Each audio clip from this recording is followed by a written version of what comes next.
Risha, French fries சாப்பிடலாமா? சாப்பிடலாமா? அதுக்கு நம்ம நீளமான 2 உருளைக்கிழங்கு எடுத்துக்கலாம். நமக்கு ரவுண்ட் சைஸ் இல்லாம இந்த மாரி நீளமான உருளைக்கிழங்கா எடுத்துட்டு, அ மேலேயும் கீழேயும் நல்லா கட் பண்ணி எடுத்துட்டு, அ ஈவனா நமக்கு ஷேப்ஸ் வரணும் அப்படிங்கிறதுக்காக மேலேயும் கீழேயும் நம்ம கட் பண்ணதுக்கப்புறம், நார்மல் வாட்டர்ல ஃபர்ஸ்ட்டு நம்ம ஒரு 15 மினிட்ஸ் நல்லா வாஷ் பண்ணி எடுத்ததுக்கப்புறம், நார்மல் வாட்டர்ல கொஞ்சம் ஹீட்டா இருக்கிற மாரி நம்ம கைப்பதத்துக்கு ஏத்த மாரி உள்ள வாட்டர்ல சால்ட் போட்டு இத நல்லா நம்ம வந்து ஒரு வாஷ் பண்ணி எடுத்துக்கலாம். இந்த மாரி சால்ட் போட்டு ஒரு வாஷ் பண்ணி 20 மினிட்ஸ் நம்ம வச்சோம் அப்படின்னா, நம்ம உள்ள இருக்க ஏரியா வந்து கொஞ்சம் வெந்த மாதிரி இருக்கும் அதுக்காக.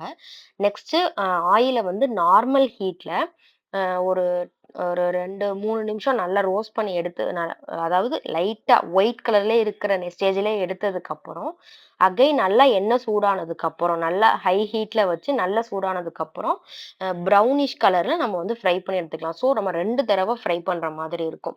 ஃப்ரை பண்றதுக்கு முன்னாடி இந்த மாரி டிஷ்யூல உருளைக்கிழங்க நம்ம நல்லா ட்ரை பண்ணி எடுத்துக்கிட்டோம் அப்படின்னா, உள்ள வந்து கொஞ்சம் வெந்த மாதிரியும் சாஃப்ட்டா, வெளியில வந்து நமக்கு நல்லா கிரிஸ்பியா கிடைக்கும். அதுக்காக தான் ட்ரை பண்றோம். இது இன்னொரு தடவ 2 தடவ நம்ம வந்து பாயில் பண்றதுக்கு காரணம் இதுதான். அதுக்கப்புறம் நம்ம பொரிச்சதுக்கப்புறம் லைட்டா சால்ட் இது பண்ணி நம்ம வந்து சர்வ் பண்ண வேண்டியது செம்ம டேஸ்ட்டா இருக்கும். கடையில இருக்க மாரியே கிடைக்கும். நெக்ஸ்ட் பார்த்தீங்கன்னா, நம்ம வந்து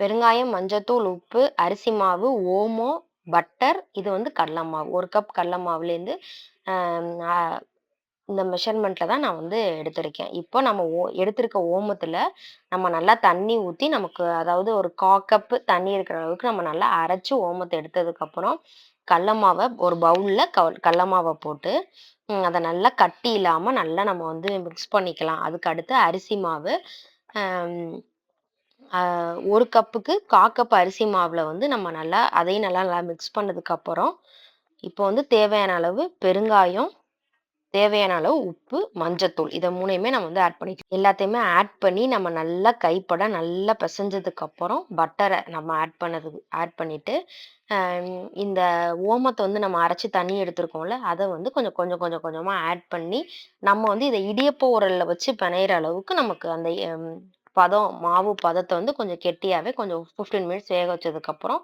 ஆயில் ஹீட் ஆனோனே, இடியப்ப உரல்ல நம்ம வந்து புழிஞ்சு எடுத்துக்கலாம். ஸோ சைட்ல ஒரு ஜிஞ்சர் டீ போட்டு எடுத்துக்கலாம். ஜிஞ்சர் டீ பிளஸ் இந்த ஓமம், ஆ ஃப்ரெஞ்ச் ஃப்ரை இத சாப்பிடுறதுக்காக தான் ஈவினிங் ஸ்நாக்ஸுக்காக தான் நம்ம வந்து ரெடி பண்றோம். நீங்க வந்து புளியும்போது உங்களுக்கு வந்து கையில வந்து ஆவி அடிச்சுச்சு அப்படின்னா, கொஞ்சம் தூக்குன மாரி அடிச்சீங்க அப்படின்னா உங்களுக்கு கரெக்ட்டா இருக்கும். இன்னையோட ஸ்நாக்ஸ்